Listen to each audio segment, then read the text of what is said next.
Kirk Cousins instant reaction. Guys, can we please start picking better players? Okay? We've had three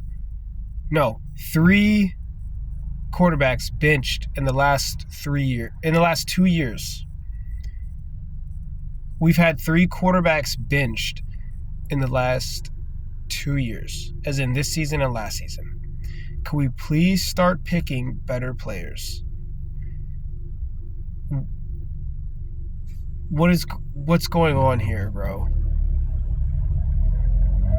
Like, who's the common denominator? Because is this just bad luck? Because we had a different coach last year, and I think he got fired because of his Desmond Ridder, Taylor Heineke decision making.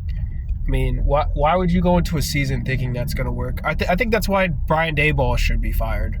Why would you go into the season thinking that Daniel Jones is going to work? Dude, seems like everybody except for him knows that he's just not that guy. It's the same situation here. Seems like everybody except for Raheem Morris and company think that Kirk Cousins is that guy.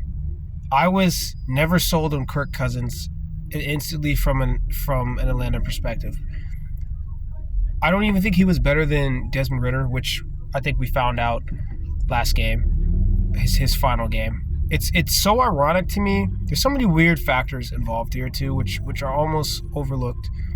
The fact that Ridder played his first start against Atlanta since leaving Atlanta, and the fact that Cousins got benched after playing Ridder, our previous quarterback. I mean, I'd almost say, like, what are the odds? Like, if that doesn't tell you that, like, life has, like, some type of supernatural, like, factor to it, I don't know what does. And sports, I feel like, are one of the most supernatural career fields. I know from playing, like, things happen in sports that are just, like, magical. Like, you like, honestly can't even explain it. Like, I could go on and on about why, but basically, yeah, guys, Kirk got benched. Like, the fate of the Atlanta Falcons depends on Michael Penix, and like, I hope Michael Penix is good. If he's bad, we're in a bad situation.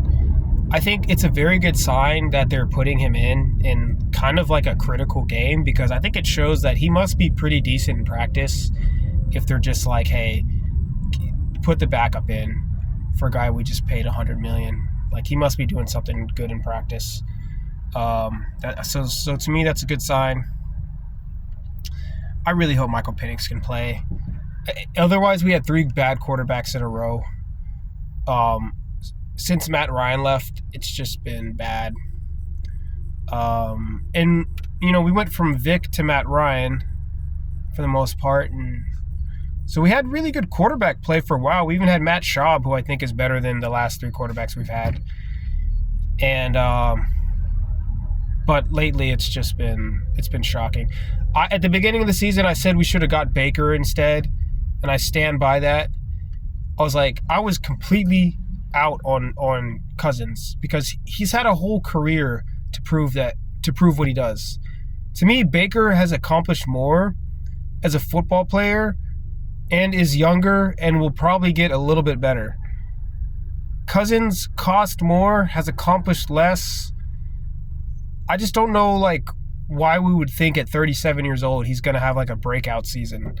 Like, he's already been there, done that. Like, if you haven't accomplished something by now as an athlete, it's very unlikely to happen when you turn 36, 37 years old.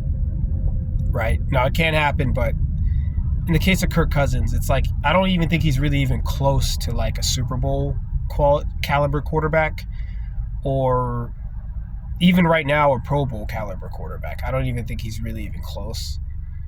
I think Desmond Ridder is closer. That's how I think Baker Mayfield is much, much closer. And he might make a Pro Bowl. He probably should this year. So, moral of the story is, life moves on. We have Penix now. The only good thing I'll say about Kirk is he seems like a very good person.